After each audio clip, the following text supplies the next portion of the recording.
ഇന്ന് ഞാൻ നിങ്ങളോട് പങ്കുവെക്കാനായിട്ട് ആഗ്രഹിക്കുന്നത് നമ്മുടെ ജീവിതത്തിലെ വളരെ പ്രധാനപ്പെട്ട ഒരു മേഖലയാണ് നമ്മുടെ പ്രാർത്ഥനാ ജീവിതം. നമ്മുടെ ശക്തി നമ്മുടെ പ്രാർത്ഥനയുടെ ശക്തിയാണ്. ഞാൻ എന്താ പറഞ്ഞേ? ഞാൻ എന്തേലും പറഞ്ഞായിരുന്നു? നമ്മുടെ ശക്തി നമ്മുടെ പ്രാർത്ഥനയുടെ ശക്തിയാണ്. എന്നോട് പറഞ്ഞേ. അപ്പോൾ ഒരു കുടുംബത്തിൻ്റെ ശക്തി എന്ന് പറയുന്നത് ആ കുടുംബത്തിൻ്റെ പ്രാർത്ഥനയുടെ ശക്തിയാണ്. അപ്പോൾ അതുകൊണ്ട് തന്നെ എത്രമാത്രം ഒരു കുടുംബം പ്രാർത്ഥനയിൽ വളരുന്നു എന്നത് വളരെ പ്രധാനപ്പെട്ട കാര്യമാണ്. പ്രാർത്ഥിക്കാത്തൊരു കുടുംബത്തിന് ഈ കാലഘട്ടത്തിലെ ദുരന്തങ്ങളെയും ദുഃഖങ്ങളെയും നേരിട്ട് മുന്നോട്ട് പോകാൻ പറ്റില്ല. പ്രാർത്ഥിക്കാത്തൊരു കുടുംബത്തിന് ദൈവാനുഭവമില്ല. പ്രാർത്ഥിക്കാത്തൊരു ജീവിതത്തിന് ഈ കാലഘട്ടത്തിലെ പ്രയാസങ്ങളെ നേരിടാനുള്ള കഴിവില്ല. അപ്പോൾ അതുകൊണ്ട് വളരെ പ്രധാനപ്പെട്ടൊരു കാര്യമാണ്. ഒത്തിരി മക്കൾ പ്രയാസത്തിലാണ്, അഗാധമായ പ്രയാസങ്ങളുടെ നടുവിലാണ് മനുഷ്യർ ജീവിക്കുന്നതെന്ന് നമുക്ക് മനസ്സിലാക്കി തരുന്നുണ്ട്. ഇപ്പോൾ പ്രത്യേകിച്ച് അതൊന്നും വിശദീകരിക്കേണ്ട ആവശ്യമില്ല. അത്രമാത്രം നമുക്ക് കേട്ടാൽ നമ്മൾ ബോധം മറഞ്ഞു പോകുമോ എന്ന് ഭയപ്പെടുന്ന വിധത്തിലുള്ള പ്രയാസങ്ങളാണ് മനുഷ്യർക്കുള്ളത്. അപ്പോൾ അതൊക്കെ വെച്ച് നോക്കുമ്പോൾ നമുക്കൊക്കെ സത്യം പറഞ്ഞാൽ കാര്യമായ പ്രശ്നങ്ങളൊന്നും ഇല്ല. എന്ന് പറഞ്ഞാൽ ഇത് എന്ത് ഭയാനകമായ പ്രയാസങ്ങളുടെ നടുവിലാണ് മനുഷ്യർ പോകുന്നതെന്നറിയാം. എന്ന് പറഞ്ഞാൽ നമ്മൾ ദൈവമേ ഇത് സിനിമയാണോ കഥയാണോ എന്നൊക്കെ നമ്മൾ അവിശ്വസിക്കുന്ന വിധത്തിലാണ്. എനിക്ക് പലരും എല്ലാവരുടെയും സ്വകാര്യത ആയതുകൊണ്ട് ഇതുപോലെ മൈക്കിലൂടെ ഒന്നും പറയാൻ അത് നല്ലതല്ലല്ലോ എന്നോർത്ത് ഞാനത് പങ്കുവെക്കുന്നില്ലെന്നേ ഉള്ളൂ. എന്തുമാത്രം പ്രയാസങ്ങളിലാണ് മനുഷ്യർ. സത്യം പറഞ്ഞാൽ മനുഷ്യരിങ്ങനെ അങ്ങ് ജീവിച്ച് പോന്നേ ഉള്ളൂ. നമുക്ക് ഈ ധ്യാനത്തിനൊക്കെ വരുന്ന ആളുകൾ അവർ പറയുന്ന ഒരു ഹൃദയത്തിൽ അവരുടെ വേദന സൂക്ഷിക്കുന്നത് പറയുന്നത് കേട്ടാൽ ദൈവമേ നമ്മൾ എന്നെ ചെയ്യും. അപ്പോൾ ഈ കാലഘട്ടത്തിൽ മനുഷ്യന് ജീവിക്കണമെങ്കിൽ ആഴമായ പ്രാർത്ഥനാ ജീവിതമുണ്ടെങ്കിലേ മുന്നോട്ട് പോകാൻ പറ്റൂ. നിങ്ങൾ വിചാരിക്കുന്നതിനേക്കാൾ സങ്കീർണമാവുകയാണ് പ്രശ്നങ്ങൾ. ഇപ്പം നിങ്ങളുടെ മാതാപിതാക്കളോ നിങ്ങളോ ജീവിച്ചിരുന്ന ഒരു കാലഘട്ടത്തിലെയോ തലമുറയിലെയോ പ്രതിസന്ധികളല്ല ഇന്നത്തെ മക്കൾ അനുഭവിക്കുന്നത്. ചെറിയ കുഞ്ഞുങ്ങളുടെ പ്രായം മുതലേ വലിയ പ്രശ്നമാണ്, വലിയ പ്രശ്നങ്ങൾ. അത് ചില പ്രത്യേക മേഖലകൾ മാത്രമല്ല. അതായത് ചിന്താഗതികളൊക്കെ മാറിപ്പോയി അല്ലേ? എന്ന് പറഞ്ഞാൽ മനുഷ്യൻ്റെ കാഴ്ചപ്പാട് മാറിപ്പോയി. ഈ പത്തനംതിട്ട ജില്ലയിലാണ് ഉദ്ദിഷ്ടകാര്യ പ്രാപ്തിക്കായി ഒരു ഭാര്യയും ഭർത്താവും 2 പേരെ മുറിച്ച് നരബലി നടത്തിയത്. അപ്പോൾ എന്ന് പറഞ്ഞാൽ നമുക്കത് മനുഷ്യനിപ്പോൾ ആ വഴിക്കൊക്കെ ചിന്തിക്കാൻ പറ്റും. നമുക്കത് ഒരു അസാധാരണ സംഭവമല്ലാതായി മാറുകയാണ്. അപ്പോൾ അതുകൊണ്ട് ഇപ്പം ജ്യൂസൊക്കെ വാങ്ങിച്ചു കുടിക്കാൻ എല്ലാവർക്കും പേടിയാണ്. കാരണം ആരെയും വിശ്വസിക്കാൻ പറ്റാത്ത കാലമാണ്. ഞാനതുകൊണ്ട് ഇപ്പം ജ്യൂസൊന്നും കുടിക്കുന്നില്ല. അപ്പോൾ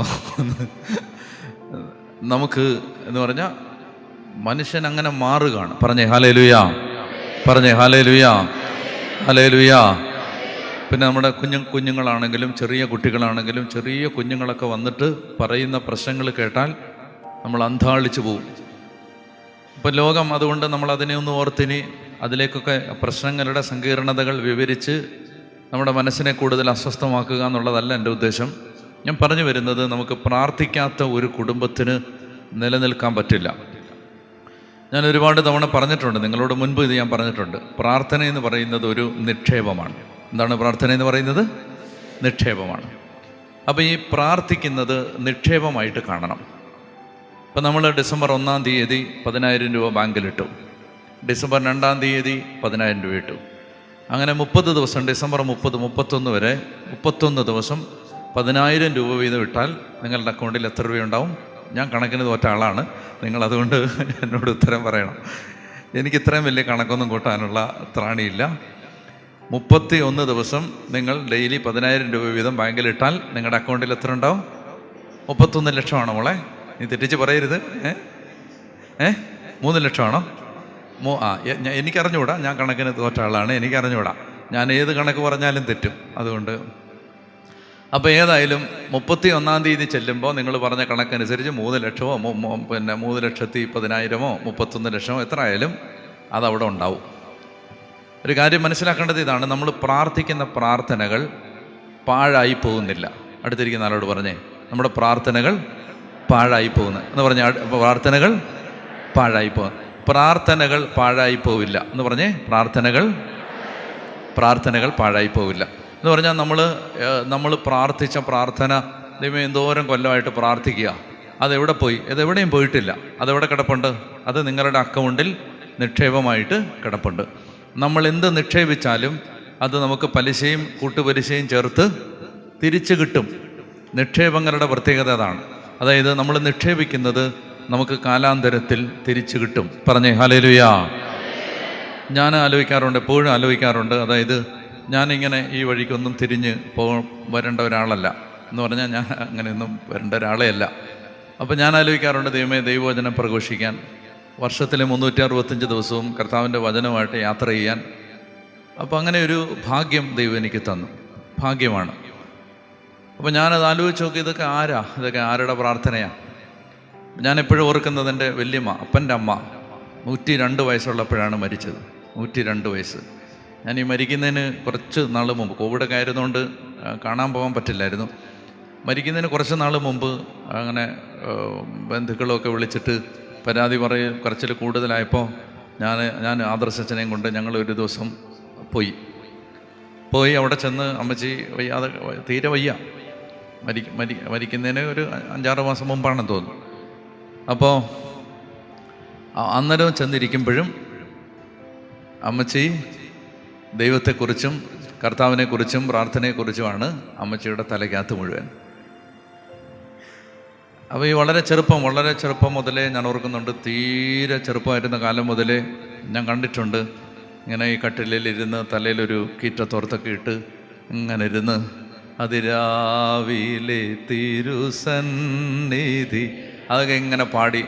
അതിരാവിലെയാണ് നമുക്ക് ഉറക്കം കിട്ടുന്നത്, നമ്മൾ ഉറങ്ങുന്നവരാണ്. അമ്മച്ചി അമ്മച്ചിക്ക് ഒരു പണിയില്ല, യാതൊരു പണിയില്ല, രാവിലെ ഉറങ്ങത്തുമില്ല, മനുഷ്യരെ ഉറക്കത്തുമില്ല എന്ന് പറഞ്ഞുകൊണ്ട് ഞങ്ങൾ ഒത്തിരി കുറ്റം പറഞ്ഞിട്ടുണ്ട്. അമ്മച്ചിയെ കളിയാക്കിയിട്ടുണ്ട്, കുറ്റം പറഞ്ഞിട്ടുണ്ട്. അമ്മച്ചിയോട് പറഞ്ഞിട്ടുണ്ട്, അമ്മച്ചിക്ക് വേറെ, അമ്മച്ചി ഈ സൈലൻ്റായ പ്രാർത്ഥനയൊന്നും അമ്മച്ചിക്ക് അറിയാൻ പാടില്ലേ, ഈ ഉറക്കെയുള്ള പ്രാർത്ഥന.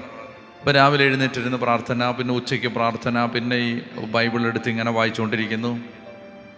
അങ്ങനെയൊക്കെ 102 വയസ്സ് വരെ ഒരമ്മ, ഒരു വല്യമ്മ പ്രാർത്ഥിച്ചതിൻ്റെ മിച്ചമാണ് നിങ്ങളുടെ മുമ്പിൽ നിൽക്കുന്നത് എന്ന് പറഞ്ഞാൽ, അതപ്പോൾ പ്രാർത്ഥന പാഴായിപ്പോയോ? ഇല്ല. ആ പ്രാർത്ഥനയാണ് തലമുറകളിലേക്ക് അനുഗ്രഹമായിട്ട് മാറുന്നത്. പറഞ്ഞേ ഹല്ലേലൂയാ, പറഞ്ഞേ ഹല്ലേലൂയാ. അപ്പോൾ ഈ പ്രാർത്ഥന പാഴായി പോവില്ല എന്ന് പറഞ്ഞേ, പ്രാർത്ഥന പാഴായി പോകും. അപ്പോൾ അതുകൊണ്ട് ഞാൻ ആമുഖം പറയുകയാണ്, നമുക്കതുകൊണ്ട് ദൈവവചനത്തിലൂടെ പ്രാർത്ഥനയെക്കുറിച്ച് നമ്മളൊന്ന് ഗ്രഹിക്കുന്നതും പഠിക്കുന്നതും നല്ലതാണെന്ന് എനിക്ക് തോന്നുന്നുണ്ട്. അപ്പോൾ ഒത്തിരി പ്രാർത്ഥിക്കുന്ന ഒരു തലമുറ, നമുക്ക് ഈ ദേവാലയത്തെക്കുറിച്ചും ഈ ദേശത്തെക്കുറിച്ചും എൻ്റെ ഒരു സന്തോഷം, പ്രാർത്ഥിക്കാൻ താല്പര്യമുള്ളൊരു ജനത ഈ ദേശത്തുണ്ട്. നന്നായിട്ടൊന്ന് ഊതി കത്തിച്ചെടുത്താൽ നന്നായി പ്രാർത്ഥനയിൽ വളർന്നു വരാൻ സാധ്യതയുള്ള ജീവിതങ്ങൾ ഈ പ്രദേശത്തുണ്ട്. അതുകൊണ്ട് നമുക്ക് പ്രാർത്ഥനയെക്കുറിച്ച് കുറച്ചൊന്ന് ചിന്തിക്കാം. നമുക്കെടുക്കാം ലൂക്കാ സുവിശേഷത്തിൻ്റെ 11-ാം അധ്യായം. ലൂക്കാ 11, അതിൻ്റെ 1-2 വാക്യങ്ങൾ. നിങ്ങൾ ബൈബിൾ കൊണ്ടുവന്നു എന്ന് ഞാൻ വിചാരിക്കുന്നു. എടുത്ത് വായിക്കാം. ലൂക്കാ 11:1-2 വാക്യങ്ങൾ വായിക്കാമോ? അവൻ ഒരിടത്ത് പ്രാർത്ഥിച്ചു കൊണ്ടിരിക്കുകയായിരുന്നു.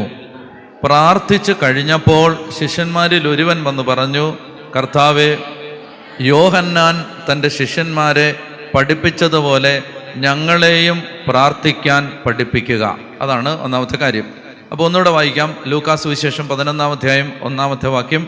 അവൻ ഒരിടത്ത് പ്രാർത്ഥിച്ചു കൊണ്ടിരിക്കുകയായിരുന്നു. പ്രാർത്ഥിച്ചു കഴിഞ്ഞപ്പോൾ ശിഷ്യന്മാരിൽ ഒരുവൻ വന്ന് പറഞ്ഞു, കർത്താവേ, യോഹന്നാൻ തൻ്റെ ശിഷ്യന്മാരെ പ്രാർത്ഥിക്കാൻ പഠിപ്പിച്ചതുപോലെ ഞങ്ങളെയും പ്രാർത്ഥിക്കാൻ പഠിപ്പിക്കുക.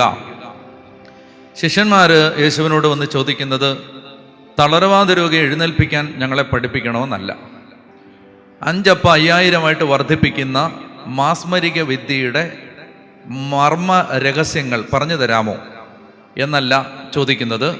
അപ്പസ്തോലന്മാർ യേശുവിനോട് ചോദിക്കുന്നത്, കർത്താവേ, ഞങ്ങളെ പ്രാർത്ഥിക്കാൻ പഠിപ്പിക്കണമേ എന്ന് പറയാവോ? കർത്താവേ, അവർക്ക് പറയാവോ? കർത്താവേ, ഞങ്ങളെ പ്രാർത്ഥിക്കാൻ പഠിപ്പിക്കണമേ. കർത്താവേ, ഞങ്ങളെ പ്രാർത്ഥിക്കാൻ പഠിപ്പിക്കണമേ. ഞാൻ പറയുന്നത്, നമ്മൾ പ്രാർത്ഥിക്കാൻ പഠിച്ചാൽ ആ ജനതയെ പരാജയപ്പെടുത്താൻ ആർക്കും പറ്റില്ല. പ്രാർത്ഥിക്കാൻ അറിയാവുന്ന ഒരു കുടുംബത്തെ തോൽപ്പിക്കാൻ മാത്രം ഒരു പൈശാചിക ശക്തിയും വളർന്നിട്ടില്ല. ഈ എസ്തേറിൻ്റെ പുസ്തകത്തിൽ, ബൈബിളിൽ എസ്തേറിൻ്റെ പുസ്തകത്തിൽ എടുക്കണ്ട, എടുത്ത് വായിച്ചാൽ നിങ്ങൾക്ക് തലവേദന എടുക്കും. 2-ാം അധ്യായം കഴിഞ്ഞ് 9-ാം അധ്യായം, 9-ാം അധ്യായം കഴിഞ്ഞ് 1-ാം അധ്യായം, അങ്ങനെയൊക്കെയാണ് എസ്തേറിൻ്റെ പുസ്തകത്തിൻ്റെ ചാപ്റ്റർ. അപ്പോൾ അതുകൊണ്ട് വായിച്ച് വിഷമിപ്പിക്കുന്നില്ല, കേട്ടാൽ മതി. എസ്തേറിൻ്റെ പുസ്തകത്തിൽ ഹാമാൻ എന്ന ഒരു പട്ടാളക്കാരനുണ്ടായിരുന്നു, സൈന്യാധിപൻ. സൈന്യാധിപൻ്റെ പേരെന്താണ്? ഹാമാൻ എന്ന് പറയുന്ന സൈന്യാധിപൻ. അപ്പോൾ യഹൂദനായ മറ്റൊരു മനുഷ്യൻ, അദ്ദേഹത്തിൻ്റെ പേരാണ് മൊർദെക്കായി. എന്തെന്ന്? മൊർദെക്കായി എന്ന് പറയുന്നത് എസ്തേറിൻ്റെ വളർത്തച്ഛനാണ്.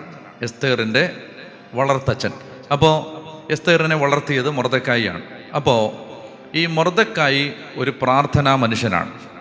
അദ്ദേഹം എല്ലാ പ്രഭാതത്തിലും ദൈവത്തിൻ്റെ മുമ്പിൽ മുട്ടുകുത്തും, ഇസ്രായേലിൻ്റെ ദൈവത്തെ ആരാധിക്കും.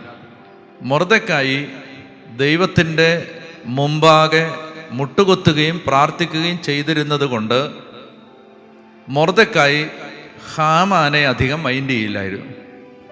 ഹാമാൻ ആദരവും അംഗീകാരവും ബഹുമാനവും പ്രതീക്ഷിച്ച് ജീവിച്ച ആളാണ്. ഹാമാന് എല്ലാവരും എന്നെ ബഹുമാനിക്കണം, അങ്ങനെയുണ്ട് ചില ആളുകൾ. എന്താണ് നിങ്ങളെന്താണ് ഞാൻ വന്നപ്പോൾ ഗുഡ് മോർണിംഗ് പറയാഞ്ഞത്, നിങ്ങളെന്താണ് എഴുന്നേക്കാത്തത്, ഇങ്ങനെ അനാവശ്യ നിർബന്ധങ്ങളുള്ള മനുഷ്യരുണ്ട്. അപ്പോൾ എല്ലാവരും എന്നെ ബഹുമാനിക്കണം എന്ന് പറയുന്ന ആ ആത്മപൂജയുടെ ആ സ്വയം ബഹുമാനിക്കപ്പെടണമെന്ന ആഗ്രഹത്തിൻ്റെ മൂർത്തീഭാവമായിരുന്നു ഹാമാൻ. പക്ഷെ മൊർദെക്കായി എന്താണ്? മൊർദെക്കായി ദൈവത്തിൻ്റെ മുമ്പിൽ മുട്ടുകുത്തുന്ന ആളാണ്. ദൈവത്തിൻ്റെ മുമ്പിൽ മുട്ടുകുത്തുന്ന ഒരാൾ മനുഷ്യൻ്റെ മുമ്പിൽ അധികം മുട്ടുകുത്താൻ ഇഷ്ടപ്പെടാറില്ല. ദൈവത്തെ ബഹുമാനിക്കുന്നത് കൊണ്ട് മനുഷ്യനെ ബഹുമാനിക്കും. പക്ഷേ ഈ ഹാമാൻ പറയുന്നത് പോലെ അനാവശ്യ നിർബന്ധങ്ങൾക്ക് വഴിപ്പെടാൻ മൊർദെക്കായി തയ്യാറായിരുന്നില്ല. അതുകൊണ്ട് തന്നെ ഹാമാന് സ്വാഭാവികമായും മൊർദെക്കായിയോടും യഹൂദന്മാരോടും സ്വാഭാവികമായും വിരോധമുണ്ടായി, വൈരാഗ്യമുണ്ടായി.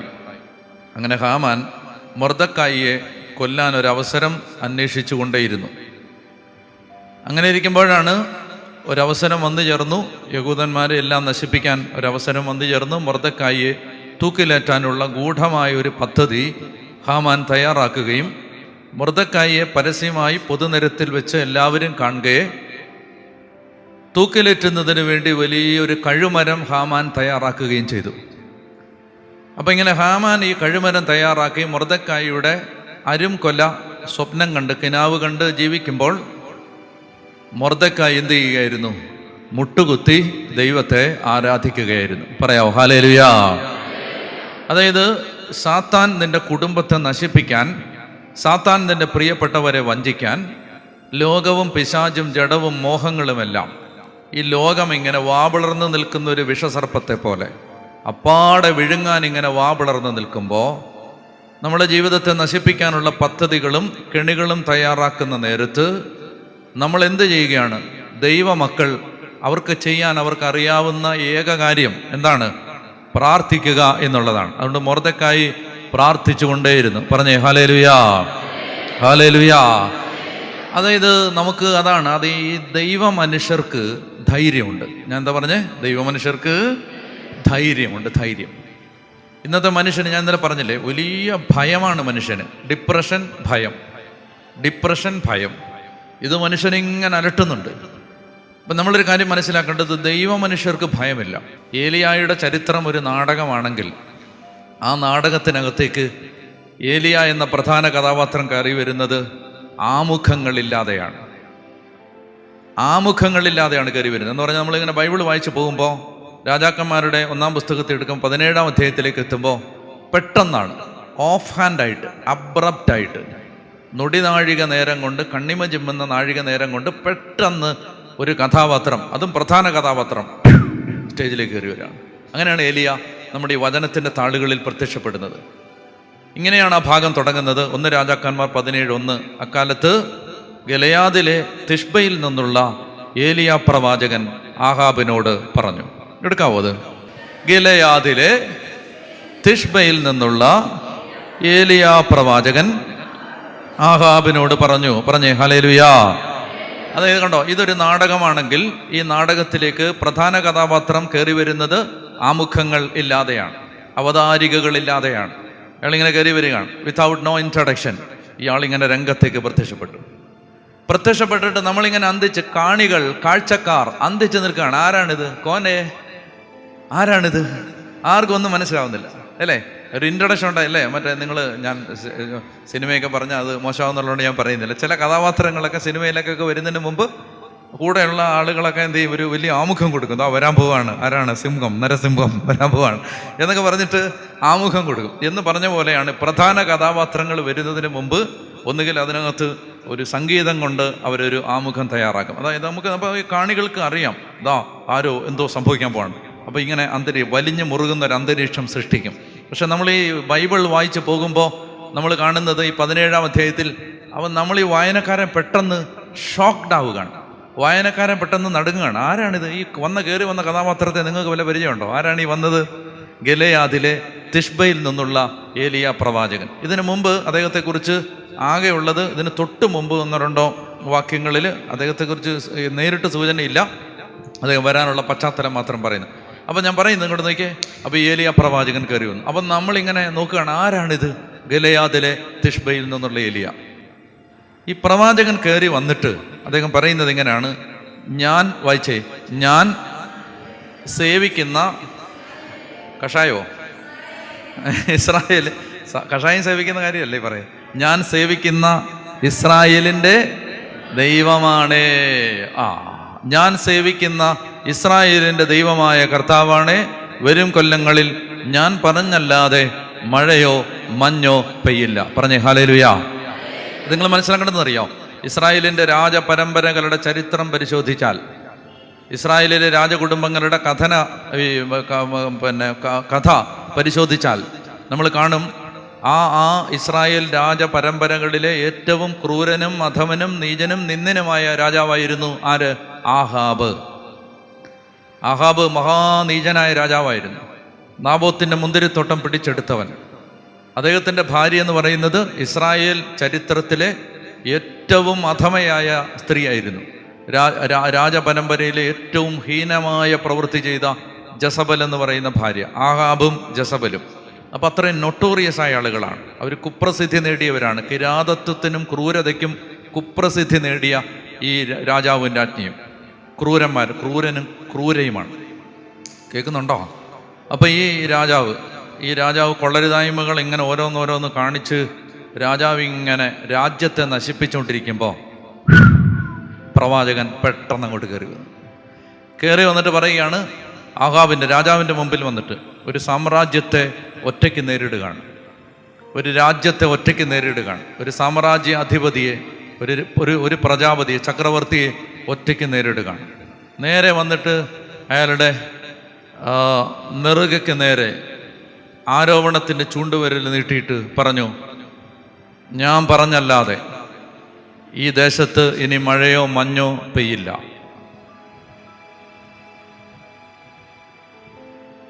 നിങ്ങൾ ബൈബിൾ വായിക്കുന്നത് ശ്രദ്ധയോടെയാണെങ്കിൽ നിങ്ങൾ ഈ ഭാഗത്ത് വരുമ്പോൾ വായനക്കാരൻ്റെ മനസ്സ് അസ്വസ്ഥമാവും. നിങ്ങൾ ചിന്തിക്കാൻ തുടങ്ങും, അയ്യോ, ഈ പ്രവാചകൻ ഇങ്ങനെ പറയാൻ എവിടുന്ന് കിട്ടി ഈ ധൈര്യം? എന്താണ് ഈ മനുഷ്യൻ്റെ ധൈര്യം? എന്താണ് ഈ മനുഷ്യൻ്റെ ധൈര്യം? നിങ്ങൾ ഈ ചരിത്രം ഒന്നും വായിച്ചാൽ നിങ്ങൾക്ക് ഏലിയായെക്കുറിച്ച് ഒന്നും കിട്ടില്ല. ഏലിയായെക്കുറിച്ച് നിങ്ങൾക്ക് എന്തെങ്കിലും അറിയണമെങ്കിൽ അതിനൊരൊറ്റ വാചകമേ ഉള്ളൂ ബൈബിളിൽ. ആ വാചകം ഇതാണ്, ഞാൻ സേവിക്കുന്ന ഇസ്രായേലിൻ്റെ ദൈവമായ കർത്താവാണ്. ധൈര്യം എവിടുന്നറിയാമോ? ഇതിൻ്റെ ഇംഗ്ലീഷ് എങ്ങനെയാണ്? The Lord God of Israel, before whom I stand, before whose face I stand. The Lord of Israel, before whose face I stand. ഞാൻ ആരുടെ മുഖത്തിൻ്റെ മുമ്പിലാണോ ജീവിക്കുന്നത് ആ ഇസ്രായേലിൻ്റെ ദൈവമാണ്. ധൈര്യം എവിടെ നിന്നാണ് വരുന്നതെന്നറിയാമോ? അതായത് ഒരു മനുഷ്യൻ ദൈവത്തിൻ്റെ മുഖത്തിന് മുമ്പിൽ ജീവിക്കുന്നവന് കിട്ടുന്ന ധൈര്യമാണത്. ദൈവത്തിൻ്റെ മുഖത്തിന് മുമ്പിൽ ദൈവത്തെ നോക്കിയിരിക്കുന്നവന് കിട്ടുന്ന ധൈര്യമാണത്. ആരെയാണ് അയാൾ വെല്ലുവിളിക്കുന്നത്? ഈ രാജ്യത്തിലെ രാജപരമ്പരയിലെ ഏറ്റവും നീചനായ രാജാവിൻ്റെയും ഏറ്റവും അധമയായ രാജ്ഞിയുടെയും മിഴികളിൽ നോക്കിയിട്ട് ഭയലേശമില്ലാതെ അയാൾ പറയുകയാണ്, ഞാൻ പറഞ്ഞല്ലാതെ ഇനി മഴയോ മഞ്ഞോ പെയ്യില്ല. കൊടുങ്കാറ്റ് പോലെ അയാൾ ആ രംഗത്ത് നിന്ന് നിഷ്ക്രമിച്ചു. അയാൾ ആ രംഗത്ത് നിന്നും അപ്രത്യക്ഷനായി. പറഞ്ഞേ ഹല്ലേലൂയ.